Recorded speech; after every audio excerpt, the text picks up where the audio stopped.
Masarap magmahal, lalo na kung mahalaga sa atin ang isang tao.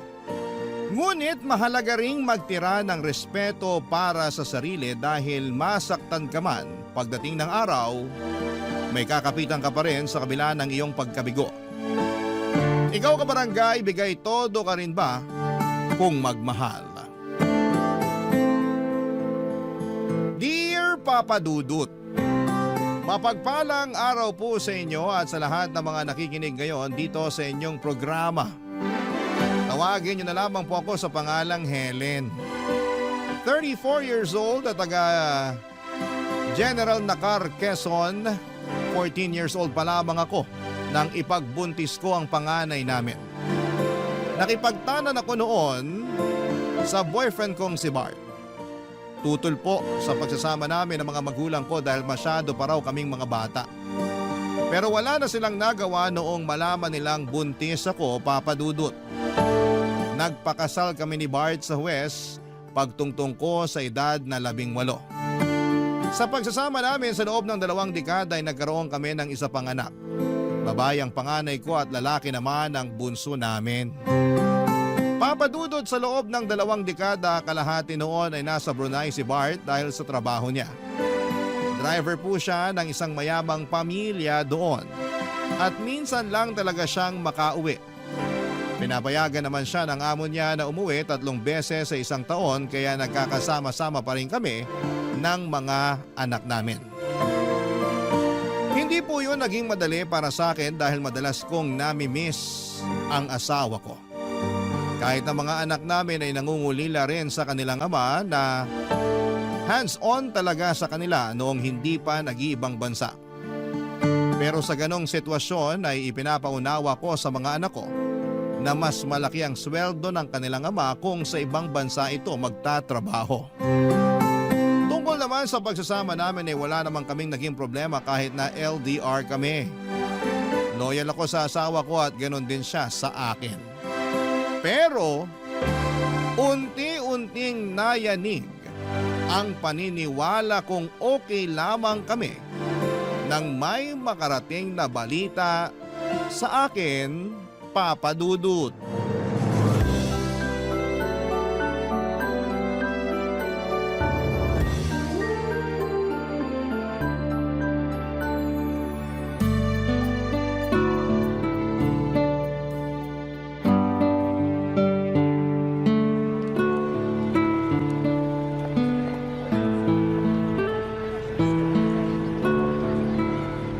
Nagkausap na ba kayo ng asawa mo? Mukhang hindi na tumatawag sa'yo. Iso ka, Nay. Magkausap nga lang kami kagabi. Kinumusta yung mga bata at saka nagkwentuhan kami. O kailan daw siya uuwi? Next week na raw po. Excited na nga po ako eh. Sa tagal ba naman na hindi kami nagkita? Na-excite ka pa mukhang niloloko ka na ng asawa mo. Nay, saan nyo naman nakuha yung ideya na yan? Loyal po sa akin si Bart. Mahal na mahal niya kami ng mga anak niya kaya hindi niya ako ipagpapalit sa ibang babae. Nasasabi mo yan kasi hindi mo naman siya nakikita araw-araw. Hindi mo alam kung sino-sino mga nakakasama niya. Baka hindi mo namamalayan, may kalampungan na pala siyang iba. Nay naman, huwag niyo namang siraan yung asawa ko ng harap-harapan. O anong gusto mo? Siraan ko siya ng patalikod? Mas maganda na kung harapan kung sasabihin sa'yo na niloloko ka ng asawa mo, Helen. Kung hindi nyo na po gusto si Bart para sa akin, wag nyo naman siyang gawa ng issue. Mabuti siyang asawa.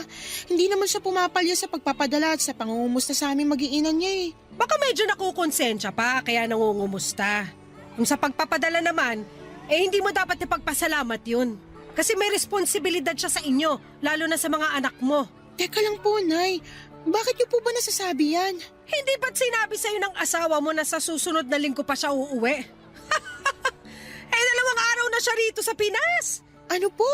Kanina niyo naman nalaman? May nakapagsabi sa akin. Yung anak ng kaibigan kong galing sa Pasay. Nakita niya raw si Bart doon sa bahay na nadadaanan nila pa uwi. Kaya nga nagtanong siya sa akin kahapon kung lumipat na raw ba kayo kasi akala niya nandun na kayo mag-iina. Kaya doon na lang dumiretso si Bart. Baka naman niloloko lang kayo noon. Alam niyo naman kung gaano kadaling manira ng tao. Paano kung totoo? Bakit hindi mo tanungin yung asawa mo? Tama na po, Nay. Sinungaling yung nagkwento sa inyo, hindi pa nakakauwi yung asawa ko. Mukha akong pagtataasan ng boses.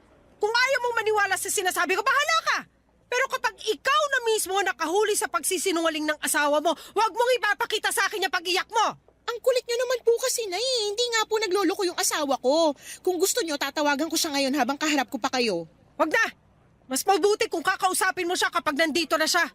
Tanungin mo ng harapan para hindi makapagsinungaling sa'yo. Sige po, Nay. Kakausapin ko siya at papatunayan ko po sa inyo na hindi totoo yung chismis na nasagap niyo. Sana nga! Ayoko rin naman mangyari na ngayong pamasisira yung pamilya ninyo. Kung kailan mahigit 2 dekada na yung pagsasama nyo. Uulitin ko po, Nay. Mabuting asawa si Bart kaya hindi niya ako magagawang lokohin. Kapag napatunayan ko nagsisinungaling yung nagsabi sa inyo na nakita niya yung asawa ko, pupuntahan ko siya at kakausapin. Hindi ko palalampasin yung paninira niya sa asawa ko. Papadudot, kahit sa panaginip ay hindi ko naisip na lolokohin ako ng asawa ko. Consistent naman kasi siya sa ipinapakita niya mula noong magsama kami. Mabait siya at responsableng asawa. Tuwing nakikipag-inuman siya ay nagpapaalam pa nga siya sa akin at hindi rin nagpapaabot ng madaling araw. Madalas pa nga siyang nagsasabing under noon dahil kapag pinauwi ko siya ay sumasama talaga siya at hindi na nagyayabang pa. May kaklase si Bart noong high school na nagtatrabaho sa Brunei bilang driver. Ang kaso'y pinauwi na ito ng asawa dahil naghahabol na magkaroon ng isa pang anak kaya nairekomenda nito ang asawa ko. Sa maraming taon na nagsama kami ay pinakita niya kung gaano niya ako kamahal. Madalas niya akong pinagsisilbihan. Magkatulong kami noon sa karinderya ni nanay at ayaw nga niya na napapagod ako kaya halos siya na ang gumagawa ng mga mabibigat na mga gawain. Nagkakahera na lamang ako noon at paminsan-minsan ay nagsiserve sa mga customers namin. Pero pagdating sa pagluluto at kahit na sa paghuhugas ng mga plato ay siya na ang gumagawa. Bukod pa roon ay naghahanap pa siya ng mga racket hanggang sa maging driver siya ng delivery truck. Okay naman ang kitaan niya roon pero noong naospital ang bunso namin, naubos ang savings namin mag-asawa nang kinailangan itong operahan. Pero noong magkatrabaho siya sa Brunei, mabilis kaming nakabangon, papadudot.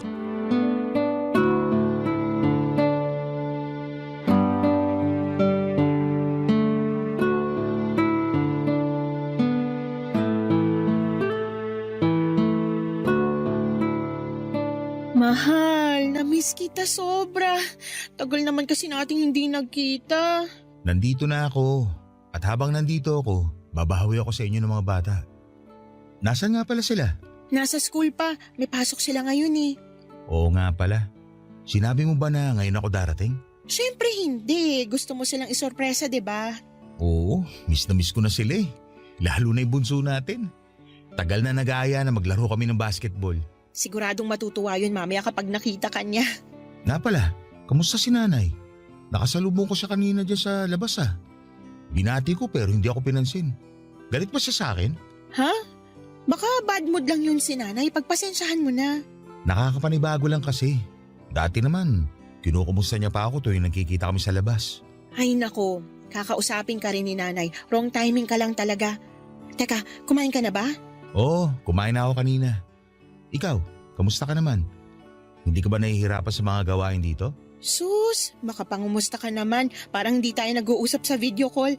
Siyempre okay lang naman ako. Kayang-kaya ko pa mga gawain dito.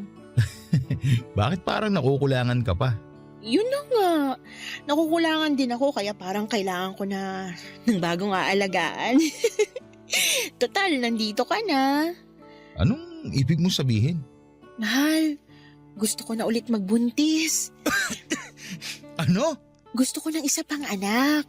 Malalaki na kasi mga anak natin eh. Mahal naman, baka naman naiinip ka lang kaya mo naiisip yan. Saglit lang ako rito.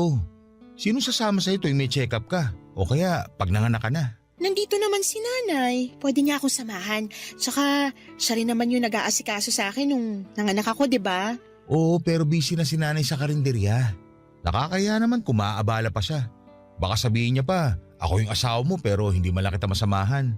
Nasabi ko na to kay nanay. Kahit na. Bakit parang ayaw mo? Hindi naman sa ayaw. Parang hindi lang maganda yung timing. Kung hindi ngayon, kailan pa, mahal? Kung kailang hindi ko na kaya, ganun ba? Pwede naman sa ibang taon. Wag lang muna ngayon. Pagbigyan mo na ako, sige na naman, mahal. Gusto ko lang talagang maranasan ulit na may alagang baby. Pero gusto ko ring makasama mo ko sa pagbubuntis mo. Para masubaybayan ko yung anak natin hanggang sa paglabas niya. Pwede naman kitang laging i-update. Madalas naman tayo magka-video call, di ba? Oo, pero iba pa rin yung nakikita ko kayo ng malapitan. Para may magawa man lang ako para sa inyo. May magagawa ka naman eh. Sinusustentuhan mo naman kami, tsaka lagi ka rin nangungumusta. Sapat na sa akin yun. Mahal, please naman, makinig ka sa akin. Huwag na muna ngayon, okay? Gusto ko rin naman magkaanak pa tayo. Pero hindi lang talaga ito yung tamang panahon para dyan. Ang simple-simple lang naman ang hinihiling ko sa'yo. Hindi naman ikaw yung magbubuntis, kundi ako. Mahal, pag-usapan na lang natin to ulit sa susunod, okay? Magpapahinga muna ako. Ang layo pa ng binyahe ko papunta rito. Ano pa nga bang magagawa ko?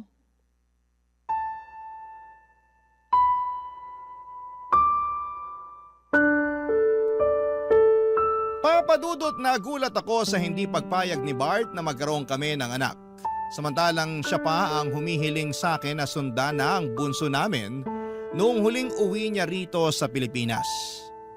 Hindi ko alam kung ano ang nakapagpabago ng isipan niya. Tinanong ko naman siya ulit pero iisa lang talaga ang sagot niya. Hindi pa raw yun ang tamang panahon para magkaanak kami, Papa Dudut. Pinanindigan niya po ang katwiran niyang yon, kaya naman hindi na rin ako nagpumilit pa. Inisip ko na lamang na pwede pa rin naman talaga sa susunod na taon. Nang makauwi si Bart, akala ko ay madalas na kaming makakapag-bonding. At susulitin talaga niya yon, yung oras na kasama kami, pero hindi po ganon ang nangyari. Nung unang 2 araw ay nakipaglaro pa siya ng basketball sa bunso namin. Nagluluto rin siya sa bahay at naglalambing din sa akin. Pero mula nung 3 araw niya sa amin ay palagi na siyang umaalis. Ang paalam niya, may importanteng lalakarin lang daw at sa susunod na pag-alis niya, sinabi niyang tutulungan niya lang daw ang kumpare niya sa pag-aasikaso ng requirements para makapagtrabaho din sa Brunei. Papadudot na unawaan ko naman yon dahil may tumulong din naman sa kanya noong kaya hinayaan ko lamang siya. Pero noong araw-araw na siyang umaalis ay doon na po ako nagduda sa mga ginagawa niya, Papa Dudut. Barangay Love Stories. Barangay Love Stories. Papa Dudut, nang minsang umalis si Bart ay sinundan ko na siya. Nakita ko siyang dumiretso sa terminal ng bus sa Infanta papunta sa Maynila. Wala po siyang dalang gamit maliban sa chest bag na lagi niyang daladala tuwing umaalis siya. Hindi pa noon nakakakyat ng bus si Bart kaya nagpa siya kung tawagan siya para malaman kung magsisinungaling siya sa akin o hindi. Tumawag ako at sumagot naman siya. Tinanong ko kung nasaan siya ng mga sandaling yon pero nagulat ako ng ibang lokasyon ang sinabi niya sa akin. Malinaw na nagsisinungaling noon ang asawa ko. At dahil doon ay may mas nadagdagan pa ang pagdududa ko sa kanya. Hindi nga nagtagal ay nakumpirma kong niloloko na ako ng asawa ko. Noong pabalik na siya sa Brunei ay hindi na siya nagpahatid sa airport kaya mas lalo akong nagtaka. Dati naman kasi ay pinapasama pa niya ang 2 naming anak tuwing inihahatid ko siya. Pero nagdahilan siya na masyado raw siyang malulungkot kapag sumama kami roon. Pero kahit na hindi niya kami pinasama ay sinundan ko siya, Papa Dudut. Hindi niya namalayan na nakasakay lang kami noon sa isang bus papunta sa Maynila. At laking gulat ko noon nang pagdating niya sa terminal ay may babaeng sumundo sa kanya. Nakakotse pa yung babae. Maganda siya at may katangkaran din pero mukhang mas matanda pa siya sa akin. Hindi ko na sila nagawa pang sundan nang makita ko mismo kung paano siya hinalikan ng asawa ko. Hindi na ako nakakibo sa kinakatayuan ko ng mga oras na yon. Napaluha na lamang ako nang mapagtanto ko kung bakit may nagbago sa pakikitungo ng asawa ko sa akin at sa mga anak namin.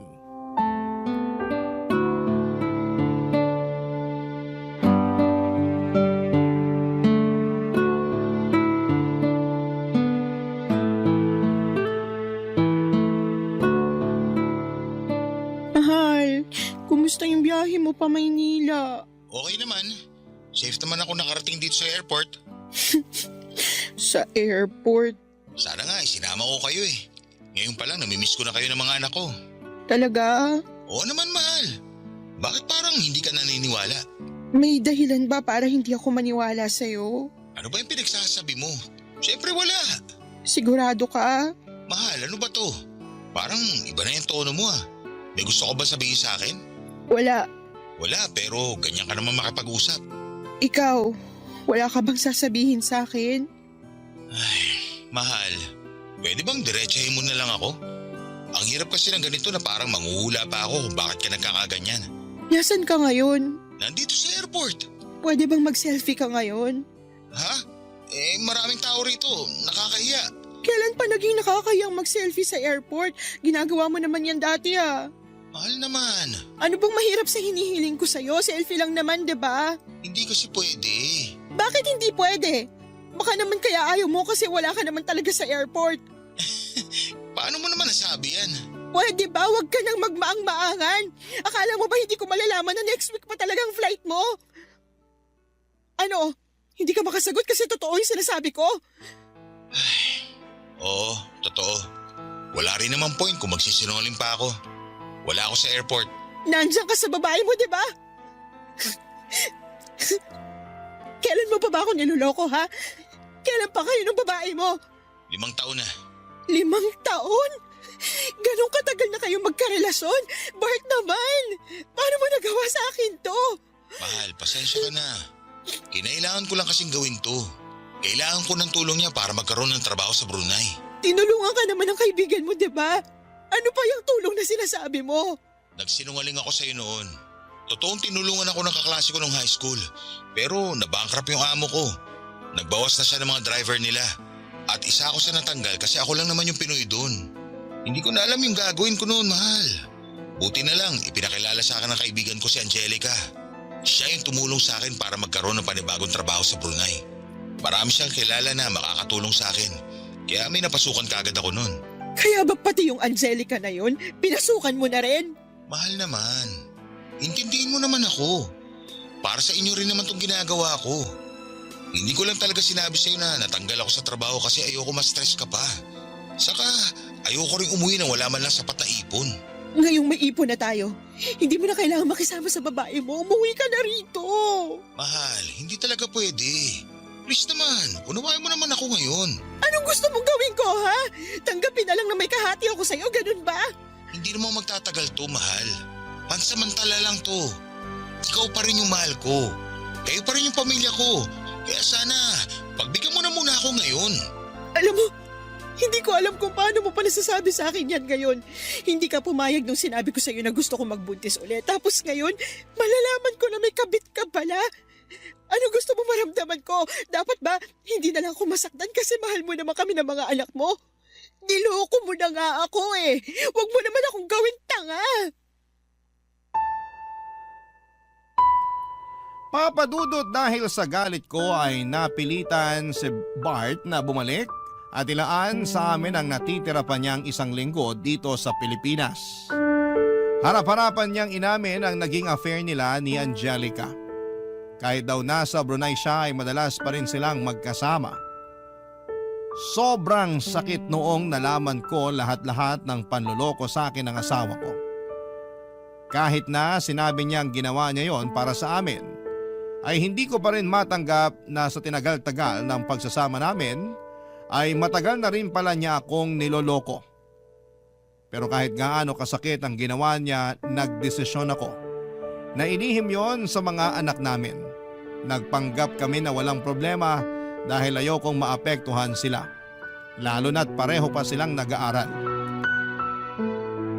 Isa pa, Papadudot, ay masyado ring makiama ang 2 kong anak kaya hindi kaya ng puso ko na masira ang tingin nila sa papa nila. Tiniis ko ang lahat Kahit na may choice naman akong kumawala na lamang sa relasyon namin.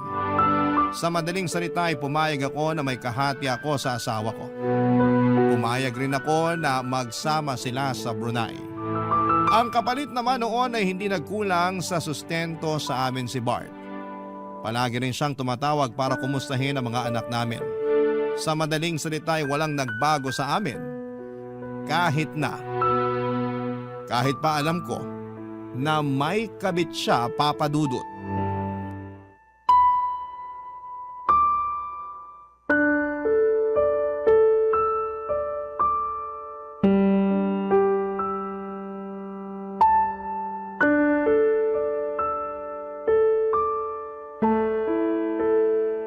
Nasaan ka ngayon?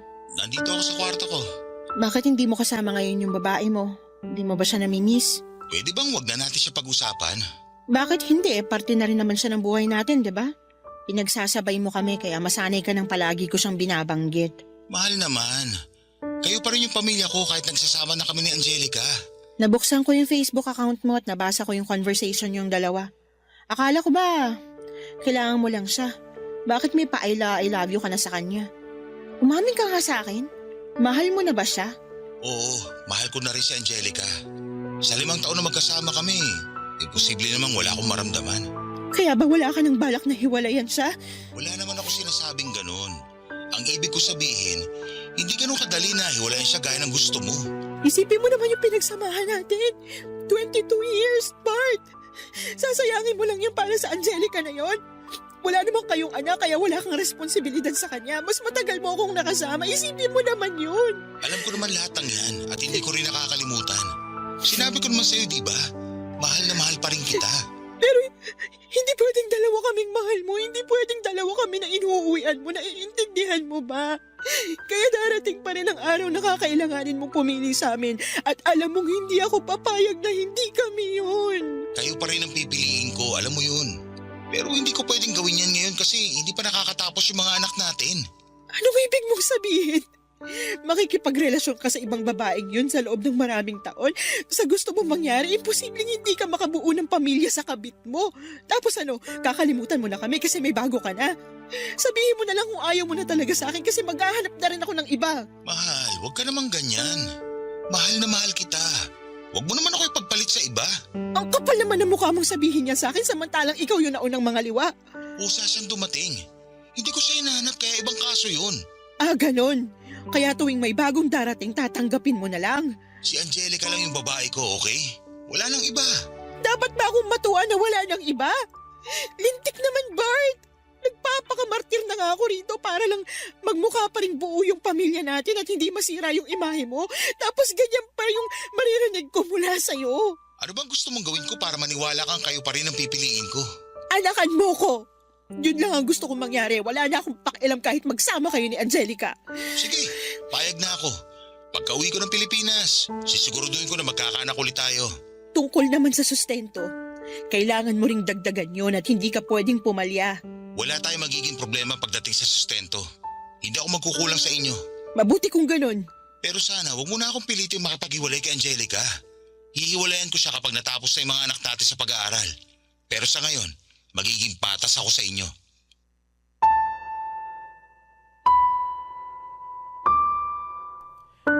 Papa Dudut, batid ko na napakatanga ko sa naging desisyon ko. Pero handa na ako noong magpakababa para lamang hindi kami maghiwalay ni Bart. Hindi lang dahil mahal na mahal ko pa rin siya kundi dahil hindi ko kayang makita na pinagtatawanan ako ng ibang tao. Sa dahilang ipinagpalit ako ng asawa ko sa ibang babae sa kabila ng 22 years naming pagsasama. Kumapit pa rin ako sa relasyon namin dahil alam kong may nararamdaman pa sa akin si Bart. Yun na lamang kasi ang pinangahawakan ko, Papa Dudut. Binantaan ko lang siya na maghahanap din ako ng iba pero ang totoo ay hindi ko naman po talaga kayang gawin yon. Pero kung gugustuhin ko lang ay hindi naman po ako mahihirapan. Hindi naman sa pagyayabang ay madali lamang sa akin na magkaroon ng bagong partner. May nanliligaw po kasi sa akin noon. Navy po siya at may kaya sa buhay. Pero dahil loyal ako sa asawa ko ay hindi ko siya in-entertain. Papa Dudut, dahil pinagbigyan ako ni Bart sa kagustuhan kong magkaroon ulit ng anak, ay nagpakamartir na naman ako sa kanya. Sa pagkakataong yon ay mas naging malala pa dahil kahit nakauwi na siya ng Pilipinas ay pinapayagan ko pa siyang lumuwas ng Maynila para magkasama sila ni Angelica. Nang malaman ni nanay ang tungkol doon ay halos magwala siya sa sobrang galit at sinabihan si Bart na huwag magpapakita sa kanya. Hindi rin nagustuhan ni nanay ang ginawa ko pero dahil sa pagmamahal niya sa akin bilang anak ay dinamayan pa rin niya ako sa mga kagagahan ko, Papa Dudut. Barangay Love Stories. Barangay Love Stories. Papa Dudut, nabuntis ako ni Bart bago siya bumalik sa Brunei. Nakumpirma ko yon matapos kong mag-PT at magpatingin sa OB. Nagpa siya akong hindi na muna sabihin sa asawa ko ang tungkol doon hanggat hindi pa lumalaki ang tiyan ko. Naunang makaalam si nanay at ang mga anak ko pero sinabihan ko sila na huwag munang babanggitin kay Bart. Akala naman ng mga anak ko ay ginawa ko yon para isorpresa ang tatay nila kaya na-excite pa sila nang sabihin ko yon. Ang hindi nila alam ay plano kong gamitin ang pagbubuntis ko para makasama na talaga ng pagmatagala ng asawa ko. Sa madaling salita ay gusto ko na siyang pauwiin ng mga panahong yon. Akala ko kasi noon kapag naibigay na sa akin ni Bart ang gusto ko ay makakampante na rin ako. Pero tuwing naiisip kong mas madalas silang magkasama ni Angelica ay nagngingit-ngit ang kalooban ko, Papa Dudut. Parang gusto ko na lamang bawiin si Bart at pilitin ng makipaghiwalay sa kabit niya. Sa 7 buwan ng pagbubuntis ko ay saka pa lang ako nagpasyang sabihin kay Bart ang tungkol doon. Excited pa naman akong ibalita yon sa kanya pero naunahan kaagad niya ako sa ibabalita niya, Papa Dudut.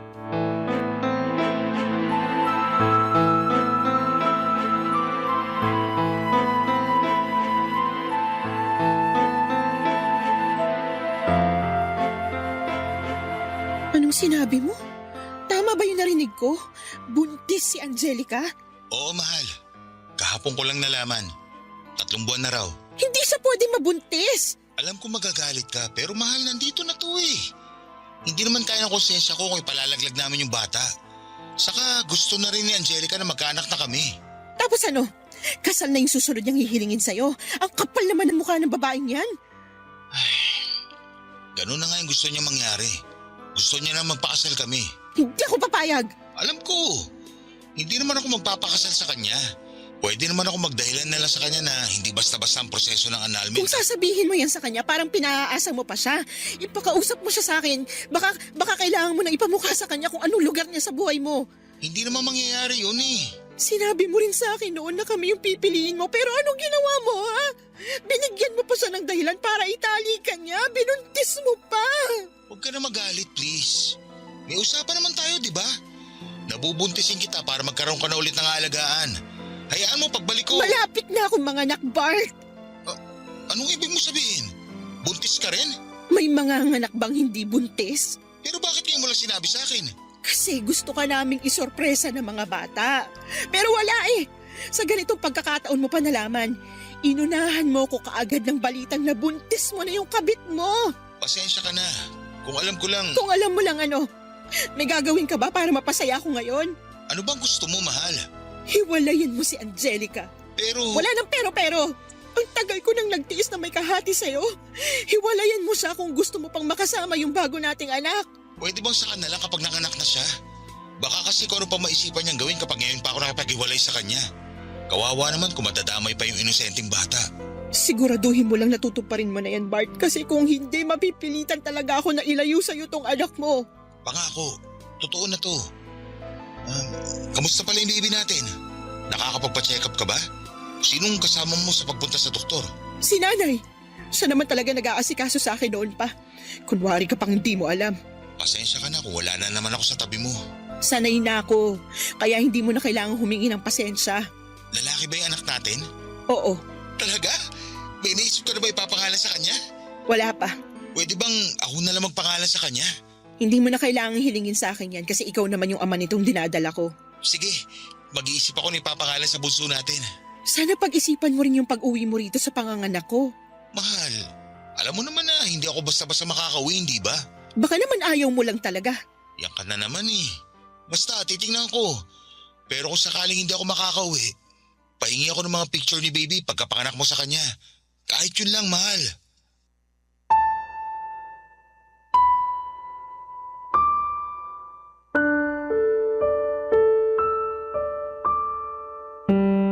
Papadudot, alam naman ni Angelica na kasal kami ni Bart pero hindi ko maintindihan kung bakit hinihiling pa niya na pakasalan siya ng asawa ko. Pero kahit na ano pang gawin niya ay hindi ako papayag na maghiwalay kami ni Bart. Pinangahawakan ko ang kasal namin at malaki ang laban ko hanggat hindi pa ako hinihiwalayan ng asawa ko. Sa galit ko noon ay gumawa ako ng paraan para makausap si Angelica. Dahil pareho lang naman kaming nasa Pilipinas, kung tutuusin ay pwede ko siyang puntahan pero dahil malaki na ang tiyan ko ay may hirapan na akong magbiyahe. Nagkaroon kami ni Angelica ng mainit na sagutan. Hindi ako nagpatalo sa kanya dahil ako ang legal at ipinamukha kong kabit lamang siya ng asawa ko. Doon na siya nagwala at aksidente niyang nasaktan ang sarili niya. Papadudot sa kasamaang palad ay nakunan po si Angelica. Hindi ko naman ginusto ang mga nangyaring yon sa kanya at aaminin ko na naawa ako sa kanya dahil sa mga nangyari. Pero medyo nakahinga rin ako ng maluwag dahil wala na siyang hahabulin sa asawa ko. Papadudod sa pagkawala ng ipinagbubuntis ni Angelica, akala ko noon ay tuluyan na siyang hihiwalayan ni Bart. Pero hindi po ganon ang nangyari.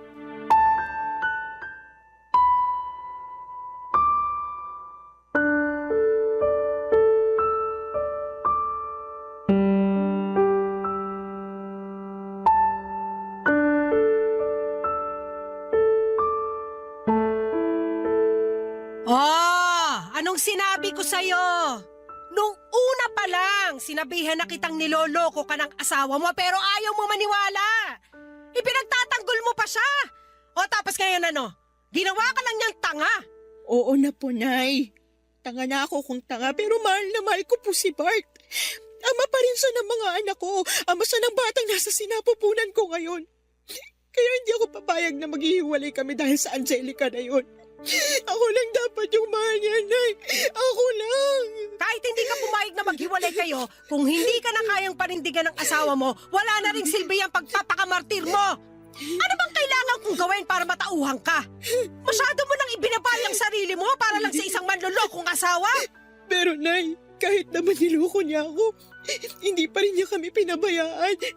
Mahal niya pa rin ako. Tanga! Hindi na pagmamahal yung ginagawa niya sa'yo. Pinaglalaroan ka na lang ni Bart. Alam ko po, Nay. Alam ko po. Pero tiniis ko na ang lahat para sa mga bata.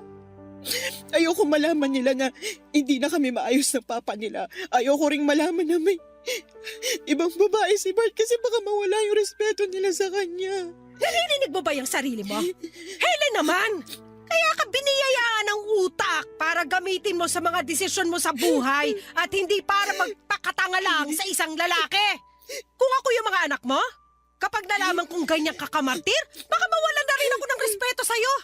Hindi na kasi pagmamahal ang tawag sa ginagawa mo. Isang malaking kagagahan. Naiintindihan mo ba? Pero, Nay, wala kasi kayo sa posisyon ko kaya nasasabi niyo yan. Hindi ko gugustuhin malagay sa posisyon mo. At kung sakali man, hindi ko hahayaan yung asawa ko na mga bet habang kasal pa kami. May anak din naman po kayo. Bakit hindi niyo ako maintindihan? Alam ko, pero matino yung tatay mo. At ikaw, malalaki na yung mga anak mo. Hindi na sila mga paslet na hindi pa kaya umunawa ng sitwasyon. Kung sasabihin mo sa kanila yung totoo, hindi mo na kailangan magtiis sa asawa mo. Kung hihiwalayan ko siya, mas mapapadali lang sa kanilang lahat. Ayoko siyang hiwalayan, hindi lang dahil sa mahal ko pa siya, kundi dahil ayoko maging masaya sila ng kabit niya. Hinding-hindi ko ibibigay yung gusto nila, Nay. Niloko na nga nila ako, tapos bibigyan ko pa sila ng dahilan para maging masayang pamilya. Kahit anong pilit ng babaeng yun na makuha yung asawa ko, latak pa rin lahat ng mapupunta sa kanya kasi ako yung legal na asawa. Hindi naman tatagal yung pagsasama nila kung hindi mo hinayaan. Imbis na kastiguhin mo yung asawa mo, nagpabuntis ka pa ulit. Paano kung tuluyan ka na niyang iwan, ha? Sino nga ako sa bata? Hindi niya po gagawin yun. Kahit nagawa niya mga bet, mahal na mahal pa rin niya yung mga bata. Baka naman sila na lang talaga yung habol sa'yo ng asawa mo. Pero ang totoo, kating-kati na siyang hiwalayan ka at natatakot lang siya sa pwede mong gawin. Uulitin ko, Nay. Mahal ako ng asawa ko, kaya huwag niyo nang ipilit yung sinasabi niyo. Sige, bahala ka sa gusto mong isipin. Total, sarado naman yung isip mo. Lahat ng sasabihin ko, hindi mo rin naman tatanggapin. Kahit ano pang sabihin niyo, hindi ko sa hihiwalayan.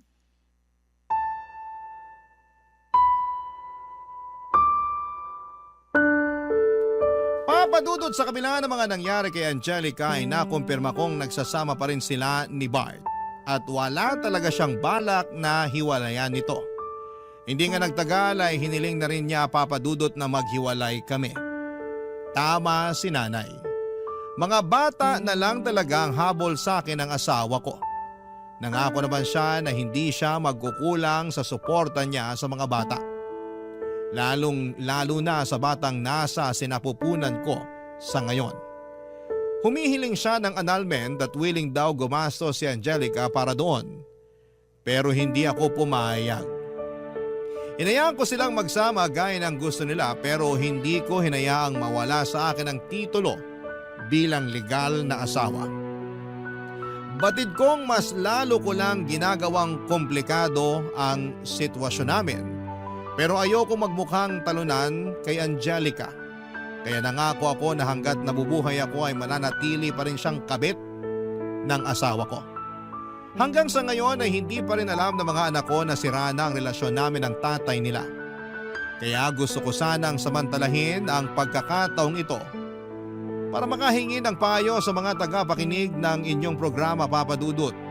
Kung dapat ko pa bang sabihin sa mga anak ko na gusto ko nang makipaghiwalay or gusto nang makipaghiwalay sa akin ng papa nila.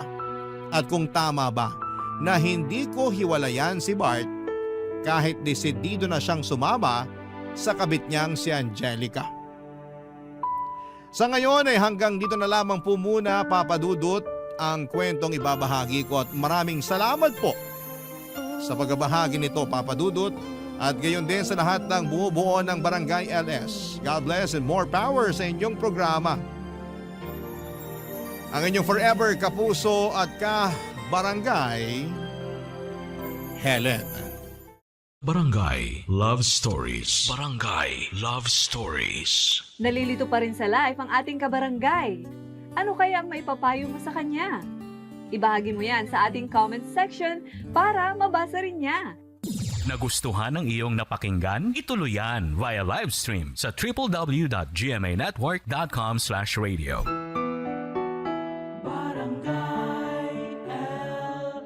In Mega Manila, 97.1